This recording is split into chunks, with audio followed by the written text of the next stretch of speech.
Shalom kepada teman-teman semua.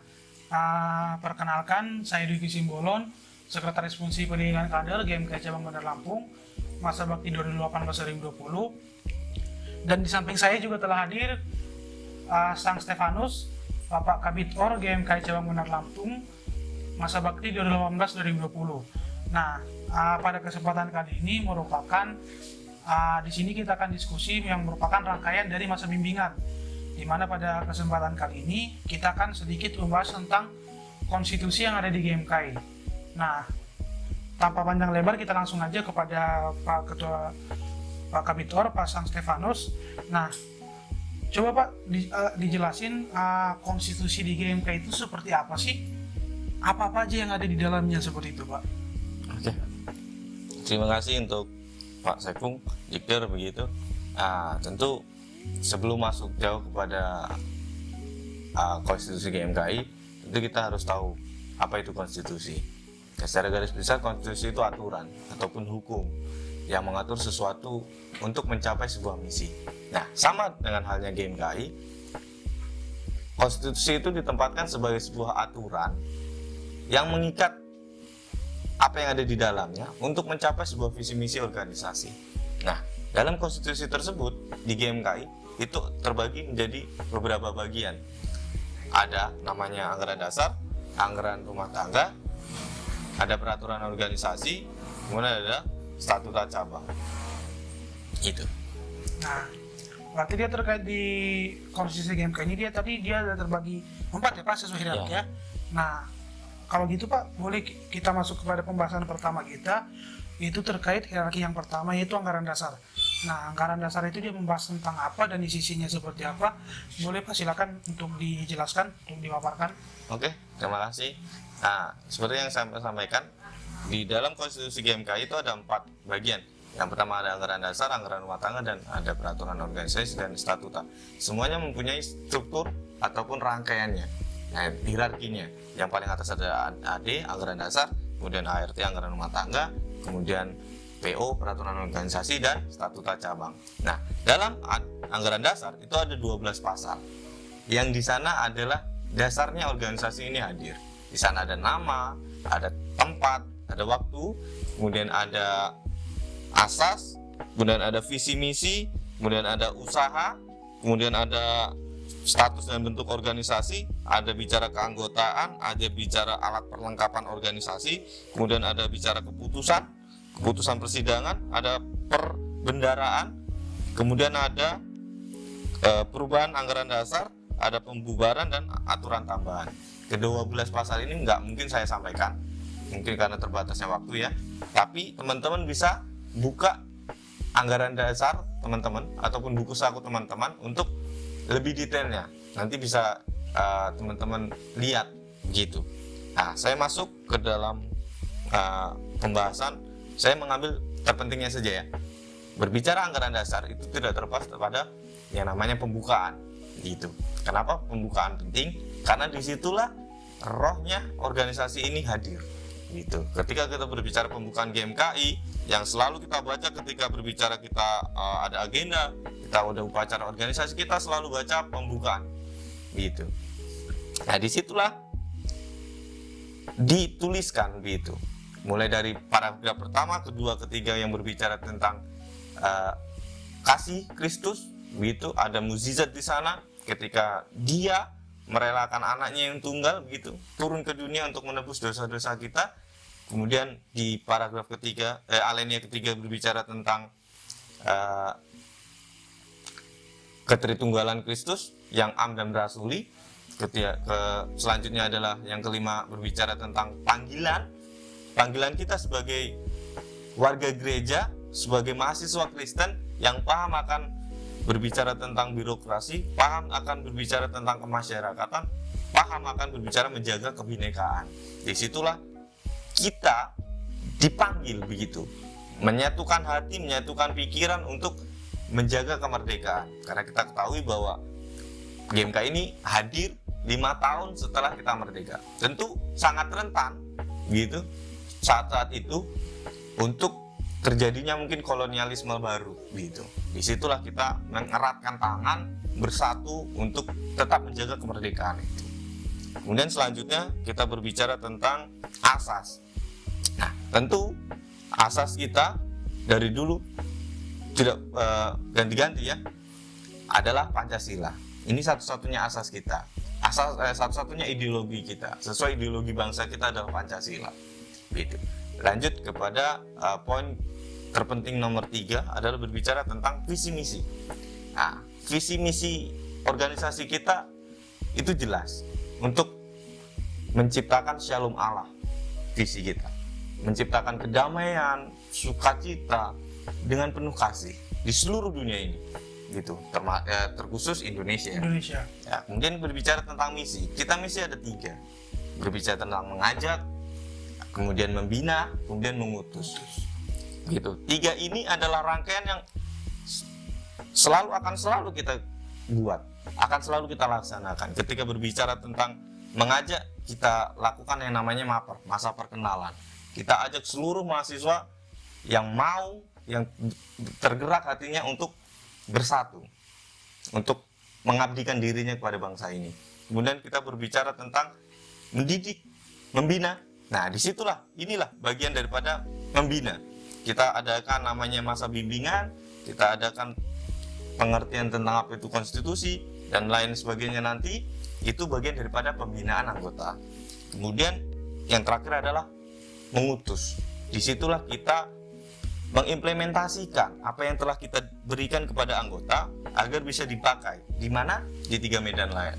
Karena GMKI itu tidak bisa terlepas daripada 3 medan lainnya. Apa itu 3 medan lain? Di sana ada gereja, perguruan tinggi, dan masyarakat. Setelah kita didik, setelah kita bina, kader ini harus siap. Harus siap hadir di 3 medan lain. Harus siap di gereja, harus siap di perguruan tinggi, di masyarakat. Di gereja entah menjadi WL, entah menjadi guru sekolah minggu, gitu. Di perguruan tinggi entah jadi BEM, entah jadi ketua apalah gitu di internal, pengurusan di internal. Kemudian di masyarakat mengabdikan ilmunya yang didapat kepada masyarakat. Siap. Nah, terkait ini tadi Bit, kan terkait kita dibentuk organisasi. Ada satu lagi tadi Bit sampaikan bentuk organisasi ini. Ya. Nah, saya mau sedikit bertanya nih Bit. Nah, kalau terkait dibentuk organisasi, banyak orang-orang yang berada di luar GMKI yang mengatakan kalau GMKI ini merupakan organisasi yang berafiliasi dengan partai politik. GMKI ini merupakan organisasi politik.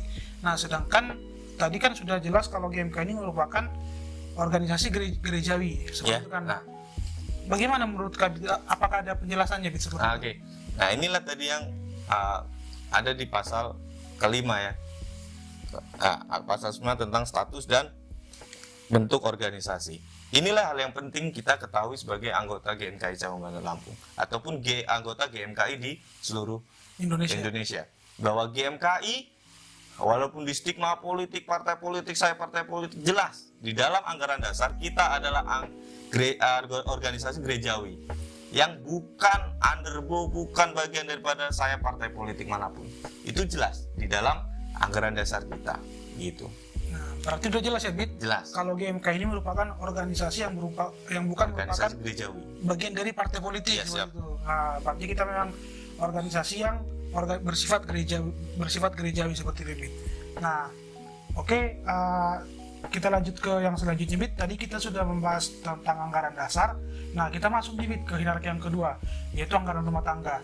Nah, kalau di anggaran dasar tadi menjelaskan tentang bentuk organisasi, pembukaan dan visi misi dan sebagainya. Nah, kalau di anggaran rumah tangga ini dia menjabarkan tentang apa sih, Bit? Apa sih yang dibicarakan di anggaran rumah tangga ini? Oke. Jadi ketika berbicara anggaran rumah tangga ini, tadi ketika berbicara turunan, nah inilah turunan penjabaran daripada anggaran dasar. Secara luas di anggaran dasar itu diterangkan dalam anggaran rumah tangga secara inilah teknisnya berorganisasi, bagaimana mengatur komponen-komponen alat perlengkapan organisasi yang ada di dalamnya. Contoh ketika berbicara kongres, contoh ketika berbicara konvercap di tingkatan cabang, nah itulah diatur semuanya di dalam anggaran rumah tangga. Nah, kalau di anggaran rumah tangga ini, Bit, dia bagiannya ada apa aja sih? Oke. isi-isinya seperti Nah, sama dengan anggaran dasar, di dalam anggaran rumah tangga itu juga ada 12 pasal. Ketika berbicara yang pertama ada usaha, ada keanggotaan, ada kongres, ada pengurus pusat, ada konferensi cabang, ada badan pengurus cabang, kemudian ada sahnya persidangan, ada pembentukan dan pembubaran cabang, ada perbendaraan, ada lambang dan mars, kemudian ada tingkat keputusan organisasi dan penutup. Oke, tidak semuanya akan saya jelaskan. Teman-teman bisa melihat buku saku teman-teman. Beberapa poin yang akan saya sampaikan yang menurut saya penting begitu. Contoh yang pertama adalah berita tentang keanggotaan. Di GMKI itu ada 4 macam jenis anggota. Yang pertama adalah anggota biasa, anggota luar biasa, anggota kehormatan, dan anggota penyokong. Apa sih anggota biasa? Nah, anggota biasa ini adalah anggota yang masih berstatus sebagai mahasiswa, masih aktif atau aktif ataupun lulus belum 2 tahun gitu loh. Nah, artinya belum dianggap senior. Begitu, itulah itu disebut sebagai anggota biasa. Nah, yang kedua adalah anggota luar biasa. Apa sih anggota luar biasa? Anggota yang telah melewati anggota biasa, ataupun orang yang sudah 2 tahun setelah menempuh anggota yang 2 tahun lulus dari perkuliahan begitu.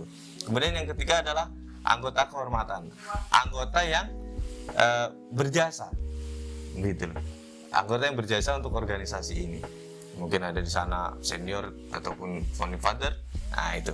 Kemudian yang keempat adalah anggota penyokong. Anggota penyokong ini adalah orang-orang yang mempunyai andil alih, mungkin dari segi finansial, segi pemikiran begitu terhadap organisasi ini. Ya. Kemudian selanjutnya yang akan saya terangkan menurut saya penting adalah tentang urutan daripada keputusan. Hierarki keputusan. Di sana ada yang pertama, yang paling tertinggi adalah kongres. Apa sih itu kongres? Gitu. Nah, kongres ini adalah agenda tertinggi daripada organisasi ini, agenda nasional kita. Ketika 2 tahun sekali kita melaksanakan kongres untuk memilih ketua umum dan sekretaris umum. Dan untuk tahun ini kalau nggak salah di Manokwari. Nah, itu nanti bulan 8 kalau nggak mundur. Bulan 10 gitu. Nah, selanjutnya adalah pengurus pusat. Setelah kongres ada pengurus pusat. Pengurus pusat juga bisa memberikan keputusan ataupun hasil-hasil daripada rapat mereka itu juga bisa menjadi keputusan. Nah, itulah kedudukannya. Setelah kongres ada pengurus pusat. Nah, setelah pengurus pusat ada keputusan namanya keputusan konferensi cabang. Konferensi cabang ini adalah agenda terbesar daripada tiap-tiap cabang. Nah, begitu. Dan inilah musyawarah terbesarnya kita sebagai badan pengurus cabang. Di bawah daripada keputusan konferensi ada keputusan badan pengurus cabang. Nah, keputusan badan pengurus cabang itu hal yang paling terendah daripada keputusan-keputusan tadi, begitu. Itu ketika berbicara anggaran dasar. Jadi ketika berbicara rumah tangga berarti seperti tadi Bit itu terkait perlengkapan organisasi seperti itu. Nah, oke Bit, kita masuk ke hierarki yang ketiga. Tadi setelah hierarki yang pertama adalah anggaran dasar, yang kedua adalah anggaran rumah tangga, yang ketiga adalah peraturan organisasi atau ini biasa kita singkat dengan PO. Nah, kalau di PO ini sendiri isiannya seperti apa sih Bit dia? Coba Bit boleh dijelaskan? Oke. Yang kita ketahui PO ini adalah konstitusi ketiga kita yang tertinggi setelah statuta cabang. Nah, PO ini ada 11 pasal yang bisa teman-teman juga seperti yang tadi kita sampaikan, nggak mungkin saya bahas persatu-satu, tapi akan saya ambil yang menurut saya penting untuk teman-teman pahami. Tapi sebelumnya boleh disebutkan Bit isi per pasalnya. Oke, siap. Nah, di dalam PO itu ada pasal pertama bicara tentang ketentuan umum, bicara keanggotaan, bicara tentang pengurus pusat, bicara tentang konferensi cabang, bicara tentang badan pengurus cabang, terus pembentukan pembubaran penanaman cabang, ada komisariat, ada lambang dan mars, kemudian ada mekanisme protokoler, ada hal mewakili organisasi, dan kemudian terakhir ada penutup. Gitu. Saya akan sampaikan karena poin pasal 1, 2, 3, 4 sampai 5 dan 6 itu sama seperti yang saya sampaikan tadi, hanya lebih rinci saja. Dan mungkin itu bagian daripada mengadaptasi untuk tingkat-tingkatan cabang. Yang saya ingin sampaikan adalah berbicara tentang pembentukan, pembubaran, dan penamaan cabang. Gitu. Nah, karena penamaan cabang ini dan pembubarannya dan pembentukannya itu sangat riskan, gitu loh. Karena ketika contoh nih ada masalah daripada anggota, kemudian ataupun daripada badan pengurus cabangnya yang tidak melaksanakan agenda-agenda organisasi, pasti akan ada tindak lanjut daripada pengurus pusat. Di sanalah bisa pengurus pusat memberikan surat, mekanisme, kemudian menjalankannya, kemudian dikarteker, kemudian di sanalah dievaluasi apakah akan dilanjutkan, apakah akan ditiadakan, dibubarkan. Begitu juga dengan pembentukan. Begitu loh, seminimalnya badan cabang itu terbentuk oleh ketua, sekretaris, dan bendahara, 3 orang seminimalnya untuk menjadikan sebuah badan pengurus cabang, gitu. Kemudian ketika berbicara tentang komisariat, nah tadi kan di dalam ART itu tidak dibahas apa itu komisariat secara terperinci.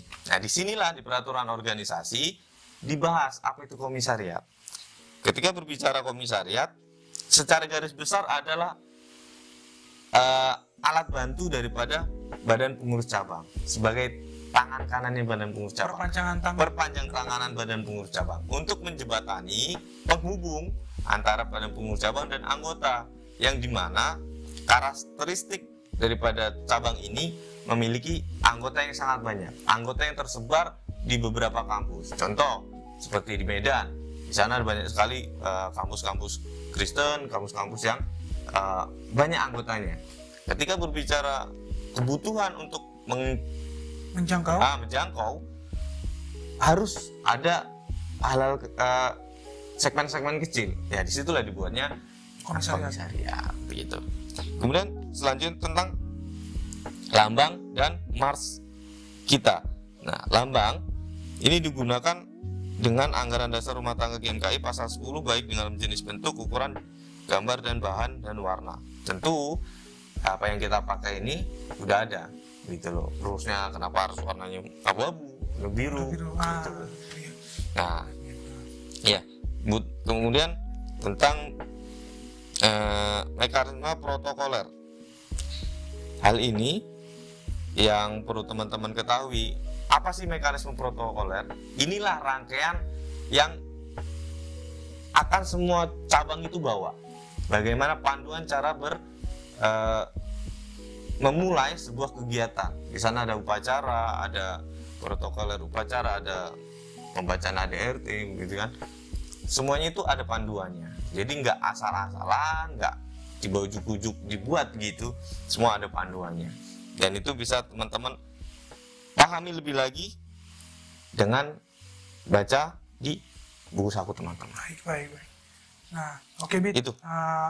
Berarti berbicara terkait peraturan organisasi itu kan berarti dia membahas terkait internal kondisi ataupun permasalahan-permasalahan yang ada di tingkatan cabang secara khususnya. Ya.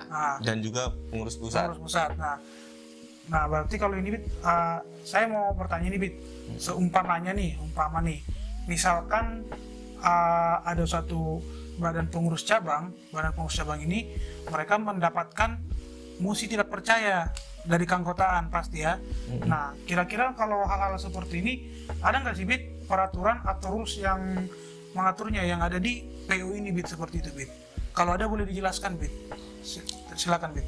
Oke. Secara spesifik kalau berbicara tentang mosi tidak percaya, sebenarnya ini tidak ada di konstitusi kita.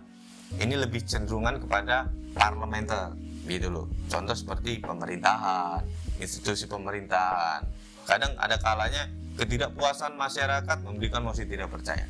Tetapi bukan berarti juga ini tidak ada dan tidak terjadi di gerakan mahasiswa Kristen Indonesia. pasti ada, dan itu muncul hampir mungkin di tiap kepemimpinan periode begitu. Nah, apa sih itu mosi tidak percaya? Ini adalah sebuah ungkapan surat pernyataan ketidakpercayaan terhadap mungkin badan pengurus cabang, mungkin pengurus pusatnya dari anggota. Tetapi harusnya sesuai dengan rules yang saya sampaikan tadi, ada namanya kongres, ada namanya pengurus pusat, ada namanya konvercap, ada namanya hierarki itu. ada hierarkinya. Jadi ketika ada masalah, entah itu ada masalah di badan pengurus cabang, di tingkatan cabang, ini harusnya juga bisa diselesaikan di tingkatan cabang terlebih dahulu. Jadi jangan sampai kemudian muncul mosi tidak percaya kepada badan pengurus cabang, tapi tembusannya langsung pada pengurus pusat. Artinya harus dievaluasi dulu di tingkatan cabang bagaimana. Ketika tidak bisa dijawab, tidak bisa menghasilkan sebuah keputusan yang baik sesuai dengan mufakat, nah inilah bisa kemudian ditinjau untuk diteruskan kepada pengurus pusat. Nah, berarti dia tidak boleh langsung ya, Bit? Ya, kita ada permasalahan ada di hierarki. cabang, kita selesaikan dulu di cabang. Kita lihat. Kalau dia tidak bisa, baru kita bawa ke tingkatan hierarki selanjutnya. Dan masalahnya pun nggak bisa ketika berbicara kita mungkin ada satu atau personal daripada badan pengurus cabang yang salah, langsung kita buat mosi. Nah, secara personal itu tidak kuat. Itu mungkin hanya menjadi pendiskusian. Tetapi ketika menjadi sebuah itu adalah dilakukan oleh hampir setengah mungkin daripada pengurus cabang. Contoh, badan pengurus cabang GMKI Bandar Lampung melaksanakan ikut politik praktis. Tentu anggota wajib untuk menegur. Begitu loh. Dilaksanakanlah musyawarah. Ketika tidak mendapatkan solusi, disitulah bisa untuk mungkin minta bantuan dari senior. Setelah nggak tembus juga, bisalah pengurus pusat. Baik. Seperti itu, Bit, ya. Oke. Nah, itu tadi kita berbicara tentang peraturan organisasi, Bit. Nah, oke, kita masuk ke hierarki yang keempat sesuai dengan yang tadi. Itu yang pertama ada anggaran dasar, yang kedua anggaran rumah tangga, yang ketiga ada peraturan organisasi, dan yang keempat adalah statuta cabang. Nah, kalau statuta cabang ini dia isinya seperti apa sih, Bit? Hal-hal apa saja sih yang dibahas di dalam? Silakan, Bit. Oke. Inilah bagusnya konstitusi kita. Artinya ada di sana bukan strata, tapi bagian-bagiannya, gitu loh. Urutannya ada yang mulai dari tadi anggaran dasar sampai kepada di tingkatan Statuta cabang ada statuta. Nah, apa sih statuta ini? Jadi statuta itu adalah aturan secara lebih terperinci dari setelah tadi yang kita bicara ada anggaran dasar, anggaran rumah tangga, ada PO. Nah, disinilah anggaran statuta cabang itu menyempurnakan hal-hal yang kurang. Contoh ketika berbicara komisariat, apa bagian daripada komisariat? Di sana ada bicara tentang persidangannya, ada berbicara tentang plenonya, bagaimana cara plenonya, kemudian ada bagaimana cara musyawarahnya. Di sana namanya muskom. Nah, lebih terperinci dibicara tentang statuta cabang karena itu fokus pada di cabang masing-masing.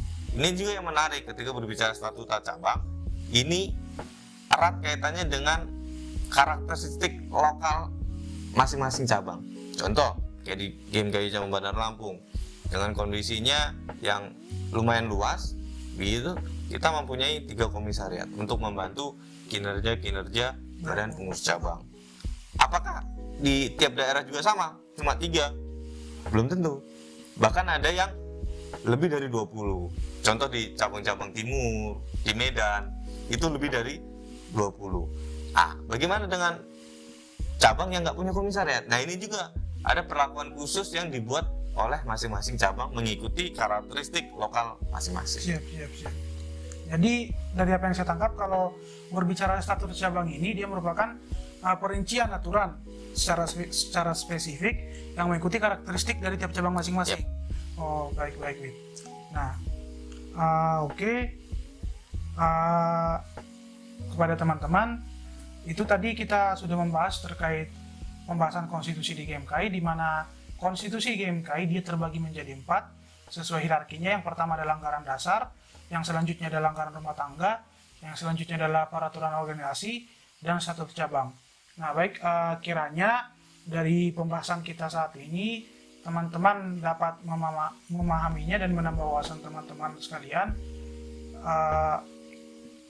Oke, baik, dari saya kira cukup sekian ya Bit terkait pembahasan kita. Iya, cukup sekian. Mungkin lebih dalamnya nanti teman-teman bisa buka buku saku teman-teman dan silakan dikoreksi apa yang disampaikan, mungkin ada yang kurang atau mungkin ada yang masih dalam tanda tanya, bisa disampaikan nanti entah mungkin lewat manapun yang Badan Pengurus Cabang siapkan untuk teman-teman bertanya. Itu saja. Itu aja Bit. Siap. Oke, baik, saya tutup ya. Baik, teman-teman, saya rasa cukup sekian pembahasan kita saat ini terkait konstitusi GMKI. Kiranya pembahasan ini dapat bermanfaat bagi kita semua. Akhir kata, tinggilah iman kita, tinggilah ilmu kita, tinggilah pengabdian kita. Ut omnis unum sin. Pergunakanlah waktu dan tetap warna pengharapan. Shalom. Shalom.